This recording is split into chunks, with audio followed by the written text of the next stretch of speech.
आज है 9 जनवरी 2025 दिन गुरुवार। वेलकम बैक सुप्रभात न्यूज छत्तीसगढ़। चलिए देखते हैं छत्तीसगढ़ की 25 फटाफट बड़ी खबरों को। इससे पहले न्यूज को आप कहां से देख रहे हैं कमेंट बॉक्स में हमें जरूर बताएं, साथ ही वीडियो को लाइक करें। सीएम विष्णुदेव साय का ऐलान, किसानों को देंगे 800 रुपए प्रति क्विंटल अंतर की राशि।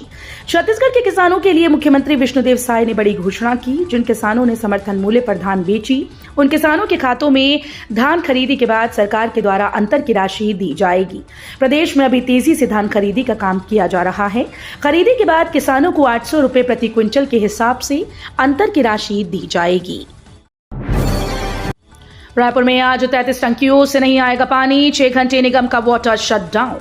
रायपुर में आज शाम पानी की सप्लाई प्रभावित रहेगी। नगर निगम ने 150 MLD फिल्टर प्लांट में पाइपलाइन की मरम्मत के लिए 6 शटडाउन लिए। मेंटेनेंस के दौरान शहर की 33 पानी टंकी से पानी की सप्लाई बाधित रहेगी, जिससे शहर के कई वार्ड में शाम को पानी नहीं मिलेगा।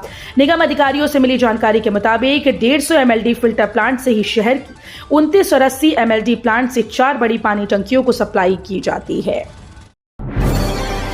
बिलासपुर में जिला पंचायत सदस्य के 17 पदों पर आरक्षण। बिलासपुर में त्रिस्तरीय पंचायती राज संस्थाओं में आरक्षण की प्रक्रिया पूरी हो गई। कलेक्ट्रेट में बुधवार को जनप्रतिनिधियों की मौजूदगी में लॉटरी के जरिए आरक्षण किया गया। इस बार जिला पंचायत के 17 पदों पर 4 अनारक्षित मुक्त, 5 अनारक्षित महिला, 2 SC, 2 SC महिला, 2 SC ST, 1 OBC महिला, 1 SC ST के लिए आरक्षित किया गया है। मां दंतेश्वरी एयरपोर्ट लाइसेंस नवीनीकरण की तैयारियां जल्द होंगी पूरी। मां दंतेश्वरी एयरपोर्ट रनवे लाइसेंस नवीनीकरण की तैयारी, निर्माण व विकास कार्यों को पूर्ण करने कलेक्टर हरीश एस ने कहा। उन्होंने इस संबंध में सोमवार को अधिकारियों और कर्मचारियों की एयरपोर्ट परिसर में महत्वपूर्ण बैठक लेकर कार्यों की समीक्षा की। छत्तीसगढ़ के भीम पर बनी फिल्म कसरत के साथ सिखाएगी संस्कार। दाऊ चिंताराम टिकरिहा पर एक फिल्म बनी है। नाम छत्तीसगढ़ के भीम चिंताराम है। इस फिल्म में उनकी जीवनी के जरिए शरीर के लिए कसरत की तरह समाज में संस्कारों के महत्व को समझाने का प्रयास किया गया है। इसी के साथ उनकी जीवनी पर आधारित एक पुस्तक भी लिखी गई। चीनी वायरस को लेकर छत्तीसगढ़ में सरकार अलर्ट, बचाव के दिए टिप्स। छत्तीसगढ़ में HMPV वायरस को लेकर स्वास्थ्य मंत्री ने बैठक बुलाई। विभाग के अधिकारियों से उन्होंने वायरस के जो केस आए उन पर बात की। साथ ही प्रदेश में जांच और किसी भी आपात परिस्थिति से निपटने की तैयारी की भी रिपोर्ट ली। अफसरों ने मंत्री को बताया कि स्वास्थ्य विभाग किसी भी प्रकार की आपात स्थिति के लिए पूरी तरह से तैयार है। छत्तीसगढ़ में मंत्रिमंडल विस्तार को लेकर बड़ी खबर, शपथ समारोह की तारीख तय। छत्तीसगढ़ में साय मंत्रिमंडल विस्तार को लेकर चल रही चर्चाओं के बीच अब एक नया अपडेट सामने आया। सूत्रों के मुताबिक शपथ समारोह की तारीख तय कर ली गई, जिससे कई महीनों से चल रही इस प्रतीक्षा का अंत होने वाला है। खबर यह भी है कि इस बार 2 से अधिक मंत्री शपथ ले सकते हैं। शपथ समारोह की तैयारियां शुरू कर दी गई। सूत्रों ने बताया कि साय कैबिनेट के विस्तार की तारीख 12 या 13 जनवरी को निर्धारित की गई। अब 15 मिनट पहले तत्काल वाहन कोटे की होगी बुकिंग। रेलवे ने यात्रियों को नई सुविधा देने अब ट्रेन के दूसरे आरक्षण चार्ट के समय में बदलाव किया। अब 15 मिनट पहले ट्रेन का दूसरा आरक्षण चार्ट जारी होगा। रेलवे ने 2 जनवरी से यह बदलाव कर दिया है। इस संबंध में सभी जोन प्रबंधकों को निर्देश जारी कर दिए। वहीं रेलवे के क्रिस सॉफ्टवेयर में भी बदलाव की कार्रवाई शुरू हो गई। छत्तीसगढ़ पुलिस खरीद रही 3900 ग्रेनेड लॉन्चर। छत्तीसगढ़ में हिंसा और उत्पात मचा रहे नक्सली अब पुलिस के मल्टी ग्रेनेड लॉन्चर के निशाने पर होंगे। राज्य पुलिस मुख्यालय ने इस भयंकर मारक हथियार की बड़ी मात्रा में खरीदी की तैयारी की। नक्सलियों से निपटने के लिए पुलिस अब 3900 नग मल्टी ग्रेनेड लॉन्चर खरीदने जा रही है। बालोद में बनेगा नालंदा परिसर और ऑडिटोरियम, सीएम विष्णुदेव साय ने की घोषणा। मुख्यमंत्री विष्णुदेव साय ने बालोद जिले में 141 करोड़ के विकास कार्यों का लोकार्पण और भूमि पूजन किया। वहीं हितग्राही सम्मान कार्यक्रम में शामिल हुए। सीएम ने यहां 115 विकास कार्यों के साथ ही बालोद में नए भाजपा कार्यालय का लोकार्पण किया।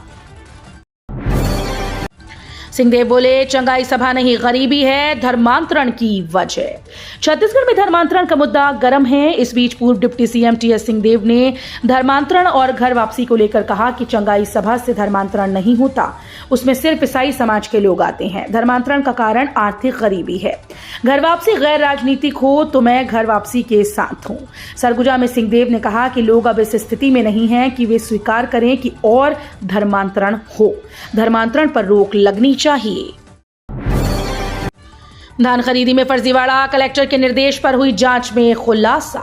जिले के धान उपार्जन केंद्रों में धान खरीदी का कार्य तेजी से किया जा रहा है। कलेक्टर संजय अग्रवाल के निर्देश पर अधिकारियों के द्वारा धान उपार्जन केंद्रों में औचक निरीक्षण कर व्यवस्थाओं का जायजा लिया जा रहा है। डूंगरगांव विकासखंड के अंतर्गत धान उपार्जन केंद्रों के निरीक्षण के दौरान सेवा सहकारी समिति मर्यादित रामपुर द्वारा संचालित धान खरीदी केंद्र रामपुर का खाद्य विभाग के संयुक्त जांच दल के द्वारा निरीक्षण व भौतिक सत्यापन किया गया।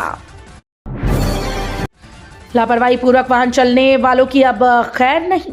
छत्तीसगढ़ के राजनांदगांव खैरागढ़ जिले में लापरवाही और उपेक्षापूर्ण वाहन चलाने वाले 5 वाहन चालकों का ड्राइविंग लाइसेंस निलंबित करने की कार्यवाही की गई। वहीं यातायात नियमों की अवहेलना करने वाले वाहन चालकों के विरुद्ध लगातार प्रभावी कार्यवाही की जा रही है। विकसित छत्तीसगढ़ का लक्ष्य पाने सरगुजा अंचल की होगी अग्रणी भूमिका। मुख्यमंत्री विष्णुदेव साय ने मुख्यमंत्री निवास कार्यालय में सरगुजा संभाग के सभी विधायकों और सरगुजा सांसद के साथ बड़ी बैठक की।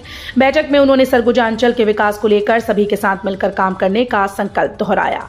मुख्यमंत्री साय ने बैठक में सांसद और विधायकों से क्षेत्र में विकास की सभी संभावनाओं को लेकर अहम चर्चा की और उनके सुझाव लिए।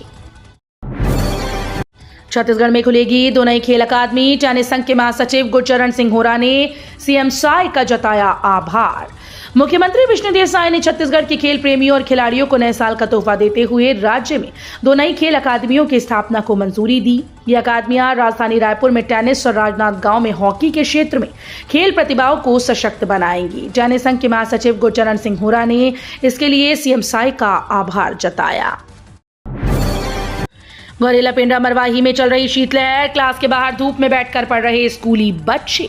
गौरेला पेंड्रा मरवाही जिले में सर्दी का सितम जारी है। यहाँ पारा 6 डिग्री के आसपास पहुंच गया, लिहाजा लोग ठंड से बचने गर्म कपड़े और अलाव का सहारा ले रहे हैं। वहीं जिले के कई स्कूल में बाहर धूप में क्लास लगाई जा रही है, जिससे बच्चों को राहत मिल सके। दरअसल इस इलाके में काफी ठंडी पड़ती है। 3 अप्रैल तक चलेगी रक्सौल सिकंदराबाद साप्ताहिक ट्रेन, कोच में कोई बदलाव नहीं। यात्रियों की सुविधाओं और मांग को ध्यान में रखते हुए दक्षिण पूर्व मध्य रेलवे से होकर जाने वाली 07005 07006 सिकंदराबाद रक्सौल साप्ताहिक स्पेशल ट्रेन के परिचालन अवधि बढ़ाई गई। अब यात्रियों को इस ट्रेन की सुविधा 3 अप्रैल तक मिलेगी। पूर्व में इसे 2 जनवरी तक ही चलाने का निर्णय लिया गया था। माघ में 16 जनवरी से शुरू हो जाएंगे शादी समारोह, बाजार में लौटेगी रौनक। पौष माह में विवाह पर रोक का समय समाप्त होने वाला है। माघ महीने के साथ ही शहनाइयों की गूंज सुनाई पड़ेगी। 16 जनवरी से वैवाहिक मुहूर्त प्रारंभ होते ही विवाह आयोजन और खरीदारी का दौर भी तेज हो जाएगा। छत्तीसगढ़ और खासकर बिलासपुर जैसे शहर में शादी का सीजन न केवल परिवारों के लिए खास होता है, बल्कि कारोबारियों के लिए भी ये समय फायदे का सौदा साबित होता है। एक साथ हो सकते हैं पंचायत और नगरीय निकाय चुनाव। बीजेपी प्रदेश अध्यक्ष ने संगठन चुनाव को लेकर दिया बड़ा अपडेट। छत्तीसगढ़ में बीजेपी जिला अध्यक्षों की घोषणा के बाद प्रदेश अध्यक्ष के चुनाव को लेकर कवायद तेज हो गई। छत्तीसगढ़ बीजेपी के प्रभारी नितिन नवीन आज गुरुवार को रायपुर दौरे पर आ रहे हैं। इसे लेकर प्रदेश अध्यक्ष किरण सिंह देव ने नितिन नवीन जी रायपुर आ रहे हैं। बताया, संगठन के जो आगामी कार्यक्रम हैं इसमें कई महत्वपूर्ण कार्यक्रम हैं। स्वास्थ्य मंत्री बोले, HMPV वायरस से घबराने की जरूरत नहीं, स्वास्थ्य विभाग अलर्ट। छत्तीसगढ़ के स्वास्थ्य मंत्री श्याम बिहारी जायसवाल ने HMPV वायरस को लेकर स्वास्थ्य विभाग की महत्वपूर्ण बैठक में दिशा निर्देश दिए। ह्यूमन मेटा न्यूमो वायरस से निपटने के लिए प्रदेश की स्वास्थ्य विभाग की टीम पूरी तरह से तैयार है। वायरस को लेकर सतर्कता बरतने और तैयारियों के संबंध में स्वास्थ्य मंत्री श्याम बिहारी जायसवाल ने मंत्रालय नवा रायपुर में स्वास्थ्य विभाग के वरिष्ठ अधिकारियों की बैठक ली। 1 करोड़ रुपए का शासन को भेजा प्रस्ताव, 334 हितग्राहियों को मिलेगा फायदा।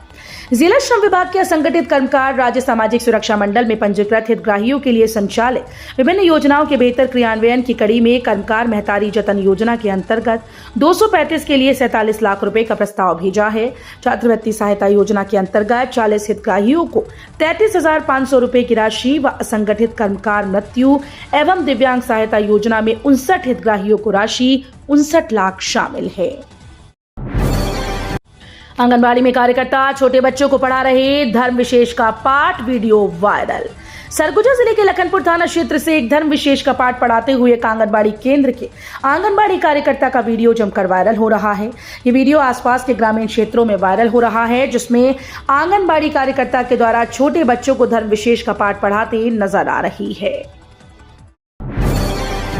पीएम आवास में लापरवाही, सीईओ निलंबित। कोंडागांव के बड़े राजपुर में समय पर नहीं हुआ काम। कोंडागांव में प्रधानमंत्री आवास योजना में बड़ी लापरवाही सामने आई। इस लापरवाही के बाद जनपद पंचायत बड़े राजपुर के सीईओ को हटा दिया गया। शासन की महत्वाकांक्षी योजना पीएम आवास के काम में लापरवाही बरतने पर बस्तर संभाग के कमिश्नर डोमन सिंह ने बड़े राजपुर के जनपद सीईओ पर कार्रवाई करते हुए उन्हें निलंबित कर दिया है। प्री बोर्ड परीक्षा की तैयारी, विद्यार्थियों के 100% अपार आईडी बनाने के दिए गए सख्त निर्देश। हमारे लक्ष्य कार्यक्रम के तहत खंड शिक्षा अधिकारी संजय ठाकुर ने विकासखंड अंतागढ़ के समस्त प्राचार्य व संकुल समन्वयकों की समीक्षा बैठक ली। बैठक में अर्धवार्षिक परीक्षा परिणाम, 10वीं और 12वीं के मेरिट से छात्रों की मोटिवेशन कार्यशाला, अनुरोध कार्यक्रम के तहत बच्चों के 100% उपस्थिति एवं रेमेडियल कक्षाओं का संचालन, प्री बोर्ड परीक्षा 20 जनवरी की आवश्यक तैयारी। पीएम किसान योजना पर बड़ा अपडेट, बढ़ सकती है सम्मान निधि की राशि। आम बजट की तैयारी चल रही है। वित्त मंत्री निर्मला सीतारमण 1 फरवरी को बजट पेश करेंगी। बजट से पहले अलग अलग सेक्टर से जुड़े लोग वित्त मंत्री से मिलकर अपनी मांग रख रहे हैं। माना जा रहा है कि इस बार पेश होने वाले केंद्रीय बजट मोदी सरकार के तीसरे कार्यकाल की रूपरेखा तय करेगा।